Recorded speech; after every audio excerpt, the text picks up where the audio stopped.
Baffled by Collingwood's blistering pace, Carlton's defence is ragged. Tearing through a pack in characteristic style, Tottenham snaps the first goal after 5 minutes. They faced the unstoppable force before. They know its fury. Just short of half-time, Tottenham kicks his second goal from the flank, and the Blues' position is desperate. But for every blow the Blues have taken, they've landed a few of their own. And for the first time in the match, Carlton hits the front at the 25-minute mark.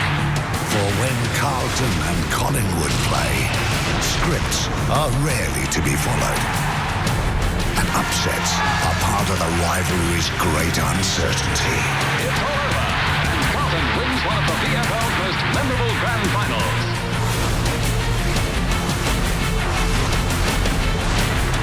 Again, the force is immense. Again, the die appears cast. Collingwood is ready to drive a dagger into Carlton's top four hopes.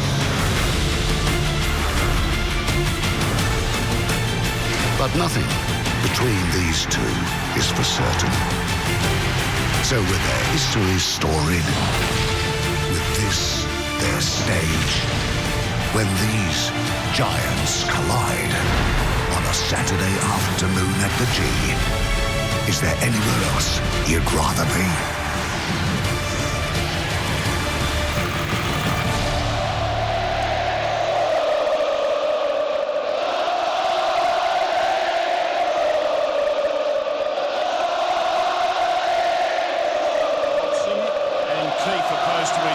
Here's Ball, does the unselfish thing and squares it up.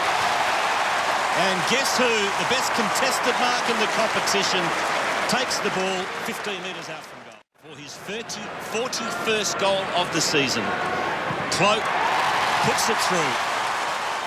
Wolsey's spot on. You can't lose touch like that on Travis Cloak. He should have been in front, arm across, not letting him get a run and jump. Certainly one of the most exciting.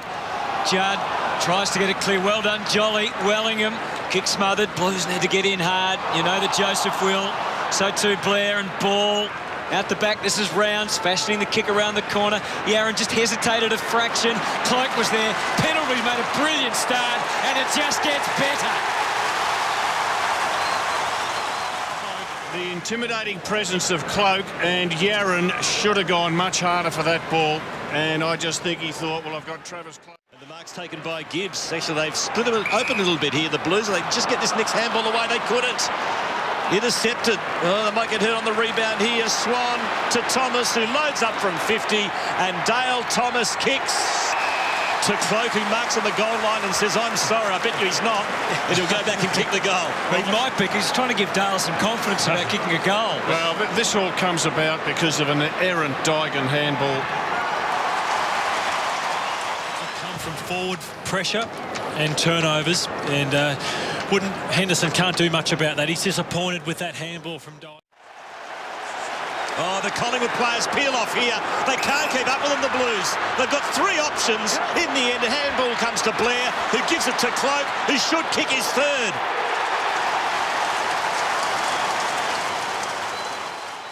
Pressure is, watch this, Chris Judd wins it. As a forward, you've got to be ready to go. Look at Andrew Walker on the back foot. Turvey plays the percentages, and it results in a Collingwood. Throw him back because he hasn't got a presence forward. He's just had the 3 disposals, isn't really presenting up at the footy, so maybe put him back behind the footy. Murphy's been well held so far, just 9 disposals. His season average this year is 29.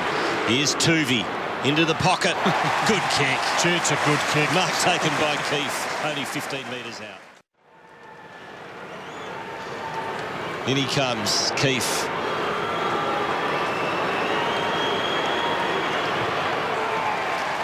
And drives it home.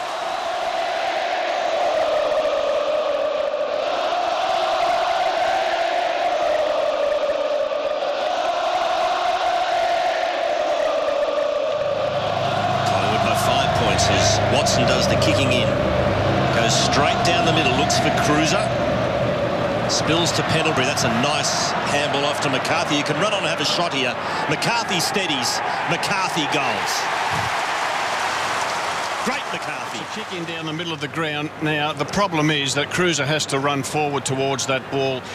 Had Cruiser been able to go backwards and flip the ball over the back into space, well, it's a pretty reasonable kick, but... He goes long. Target is Cloak. Dygan got to the front posse, knocked it down, picked up by Pendlebury. Kick for goal is magnificent. So that's a win for the Blues. There he is again. Pendlebury deep into the 50. Cloak circling, Sidebottom might try and fashion it a goal. Interesting approach. He went up rather than dribble, as most of them do.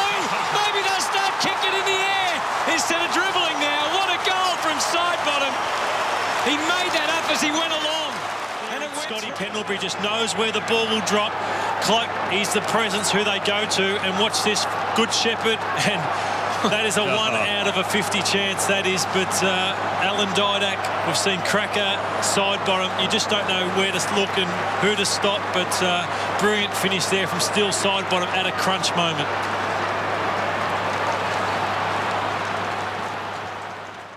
In front, Allard got left behind. Blair, Wellingham, Cloak, Cracker. The setup's complete, and have a look at Davis on his own. Well, how did he get that far ahead of Allard? Allard maybe was filling some space. That didn't get to Swan on the full. He's managed to chip it for Brown, and Brown will kick the goal. And it's a 2-goal lead. Swan, 25th possession. Thomas, not as still 20 disposals, not quite as much influence since quarter time. There's Cloak. McCarthy got it across to Wellingham, shapes the kick, great battle, Davis, Yaron, Davis, Blair, they're all there, and the goal is kicked by Leon. We weren't sure about that come Thursday night, but it's been cleared up today. Wellingham, a little short one to ball. And we know he's not the longest kick in the competition, but he's within range. You should play the percentages when you're just 12 points Question down. the length of his kicking, but he has been accurate. He's also 3 in the competition for goal assists. Luke Ball. Important goal as we near three-quarter time. Oh, no, it's happened again to Carlton. Well, young Watson... It's been a disaster for him today, kicking out. And it's about time they said, you don't take any more kick-ins. Hey, the kid's only played 3 games of league football. We've got about 90,000 people here. Massive match. Not sure he should be taken. Dale Thomas now to really put some salt in the wound. Kicks towards goal. Beautiful. Left to righter. It's a goal. One situation. Reid, poking kick. All right to O'Brien. I guess Collingwood in no desperate hurry here. They lead by 17. So Carlton are the ones that take the initiative, but O'Brien knows no other way. Into the middle, stabbing ball, good ball. Cracker can go to Cloak. And let's see whether Bauer... Well, it wasn't really good service. Bauer played the footy and did it well, but couldn't kill it. And for Zolo, we've already seen he loves to run in and kick a goal. And how about doing that in front of the... Well, Danny, with the captain of the side, and you've broken a record for about 60 years. Collingwood hasn't won 5 in a row against the arch rival. It's a nice little run you got going against them at the moment in front of these big stages. It is, yeah. I think, look, the boys dug deep today and Carlton threw everything at us. And, look, we know they're missing a couple of players that are going to make them better. So we need to make sure that if we meet again, that we're really on our A game because we know they're a real contender. So are you guys, and you had 3 young fellas playing today who didn't have 10 games more than them in their careers. I mean, to be able to carry young guys like that in and still win on these big stages is fantastic. It is. It's just great experience for them. And there's a few guys, when these guys, Luke Rounds, it was a toss-up between him and Jared Blair to come into the team around 16 last year. So, as I said, toss of the coin, and he missed out, and Blair was part of a premiership. So these guys have been developing really well down the VFL. Tarkin Lockie's doing a great job along with Craig McRae. So we're looking forward to keep bringing them in because they're doing such a good job when they're throwing their chance. A little wasteful. You've kicked 13-20. Is that frustrating? It is, but look, no one means to miss goals, and I know we always say that, but sometimes you have your off days, and today was one of those. Leon Davis been a fantastic story forward, or back where he was a year ago. It's been a remarkable turnaround. It is. I think the major thing for Leon's just been his attitude. His attitude just to get super fit, and we've been so impressed with the way he's gone about it, because as we know, it could have gone either way. He's the disappointment of missing the grand final, but he's been sensational, and let's hope that we can get him one this year. Mate, what about the load you carried in today? It's been a big news week for the footy club, a big 36 hours for you. How did you feel coming in today? Yeah, I was just trying to focus on my role. Look, I just want to thank all the fans and all the supporters and my teammates for all the support they've given myself and Heath. Obviously, we dug our own grave, but it's still nice to have all that support, and they've been sensational for us. Good on you, mate. I know you like walking off with the rest of them, so off you go. Appreciate it.